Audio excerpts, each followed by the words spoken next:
Assalamualaikum warahmatullahi wabarakatuh. Perkenalkan nama saya Alfi Anugrah, NPM 2008260.9. Nah, di sini saya akan mempresentasikan dari tugas blok embrio dan genetik yang berjudul sintesis protein. Jadi, eh, sintesis protein itu terdapat dua macam, yaitu transkripsi dan translasi. Kalau transkripsi itu terjadinya di nukleus, sedangkan translasi itu terjadinya di ribosom. Ini adalah gambaran secara singkat transkripsi dan translasi tersebut. Kemudian saya akan melanjutkan dengan definisi dari keduanya dan penjelasannya. Eh, untuk transkripsi sendiri itu adalah proses di mana informasi genetik dalam DNA itu disalin menjadi RNA. Sedangkan translasi itu masuk ke tahap berikutnya. Jadi di mana informasi yang sudah dalam RNA itu digunakan untuk memproduksi protein. Kemudian eh, peranan DNA, RNA, dan protein. Jadi DNA ini menyimpan informasi genetik yang diperlukan untuk pengembangan dan fungsi sel. Sedangkan RNA ini yaitu membawa pesan dari DNA ke ribosom, kemudian tempat sintesis protein berlangsung.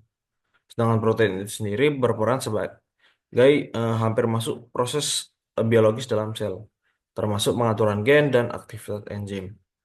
Kemudian saya akan menjelaskan dari tahapan transkripsi. Jadi tahap transkripsi ini ada tiga ya. Pertama itu inisiasi, elongasi, terminasi. Ini adalah penjelasan singkat. Uh, jadi pada inisiasi itu dia terjadi RNA polimerase itu mengikat dari promotor pada DNA, kemudian memulai sintesis pada RNA bot. Kemudian elongasi, jadi RNA polimerase itu menambahkan nukleotida RNA sesuai dengan urutan DNA. Kemudian determinasi yaitu proses berakhir saat RNA polimerase mencapai sinyal determinasi di DNA. Ini merupakan gambar dari proses transkripsi. Jadi yang pada inisiasi itu, pada permulaan, jadi RNA itu polimerase itu melekat pada daerah promoter atau pangkal transkripsi untuk memulai transkripsi. Kemudian RNA berpolimerase itu kemudian berikatan dengan kumpulan protein sehingga membentuk kompleks inisiasi transkripsi. Kemudian RNA polimerase membuka untaian rantaian ganda DNA, kemudian masuk ke tahap elongasi, yaitu pemanjangan dari transkripsi.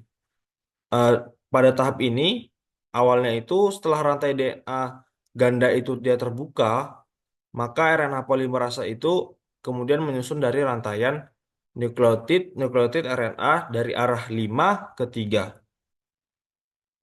sesuai dengan pasangan basa nitrogen sehingga menjadi pemanjangan RNA.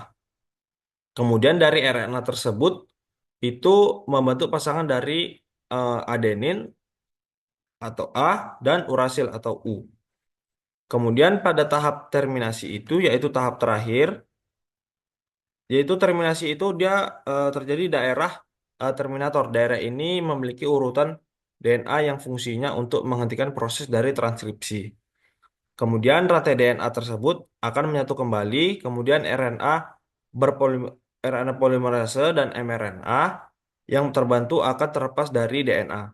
Kemudian mRNA atau messenger RNA itu merupakan RNA yang mengandung kode genetik atau kodon. Jadi hasil transkripsi basa nitrogen pada DNA yang menjadi cetakan atau untuk menjadi urutan asam amino polipeptida yang mengkode suatu protein tertentu. Kemudian mRNA itu akan keluar dari inti sel melalui pori-pori nukleus dan masuk ke dalam sitosol. Kemudian ada faktor-faktor yang mempengaruhi transkripsi. Jadi pertama itu faktor promotor dan regulator. Pada faktor promotor ini wilayah pada DNA yang perlu dikenali oleh RNA itu polimerase untuk mulai transkripsi. Sedangkan faktor regulator itu faktor transkripsi yang dapat meningkatkan atau mengurangi aktivitas transkripsi. Kemudian masuk ke proses translasi.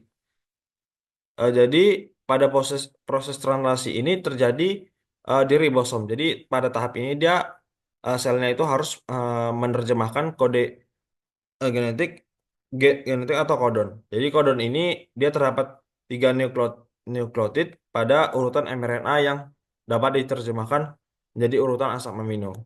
Jadi sama juga urutan translasinya itu yaitu pertama inisiasi, elongasi, dan terminasi. Pada inisiasi ini penjelasan singkatnya itu ribosom mengikat mRNA dan tRNA yang membawa asam amino pertama. Ini adalah gambar dari inisiasi.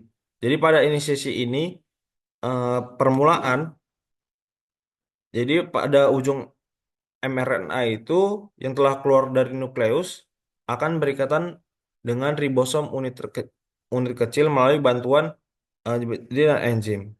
Kemudian peristiwa tersebut disebut dengan kodon inisiasi.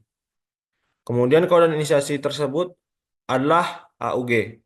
Jadi kodon AUG ini memberikan sinyal untuk mulai proses translasi. Kemudian tRNA atau antikodon UAC yang membawa asam amino metionin melekat pada kodon inisiasi AUG.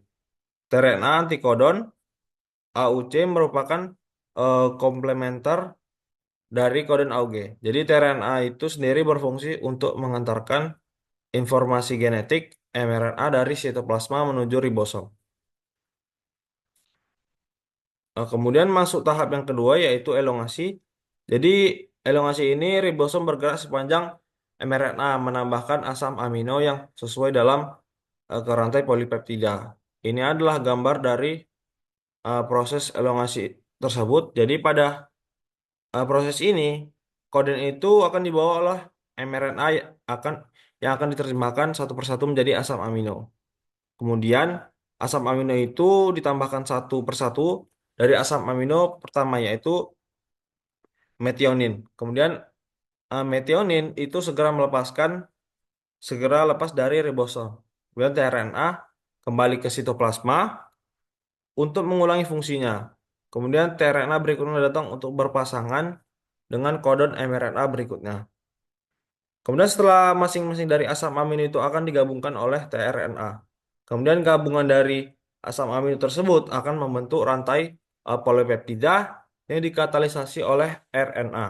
Jadi RNA ini atau ribosomal RNA itu terdapat enzim pembentukan ikatan peptida yang menyambungkan polipeptida antar asam amino.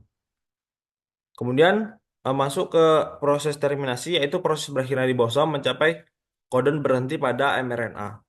Jadi proses terminasi ini berakhir ketika salah satu kodon itu stop mRNA atau UAA, UAG dan UGA itu melekat pada ribosom. Kemudian polipeptida atau protein yang terbentuk akan terlepas dari ribosom dan menjadi pelepasan subunit ribosom menjadi subunit besar dan kecil. Kemudian protein yang telah disintesis itu mengalami proses post-translasi. Kemudian pada tahap ini protein dapat berikatan menjadi karbohidrat atau dipecah kembali menjadi beberapa polipeptida.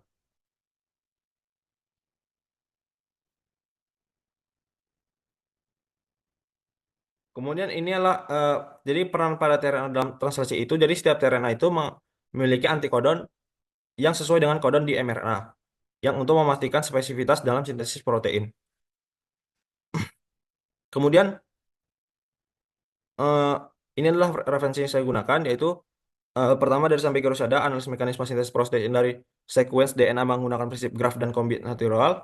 Yang kedua yaitu Marisa Dente A. Dimre yang berjudul Replication and Transkripsi. Kemudian yang ketiga adalah dari Horter J.E. Ellis yaitu Biochemistry Protein Synthesis. Kemudian dari buku Berg Jeremy Biochemistry edisi 8. Sekian dari saya. Jika ada salah mohon maaf. Saya akhiri. Wassalamualaikum warahmatullahi wabarakatuh.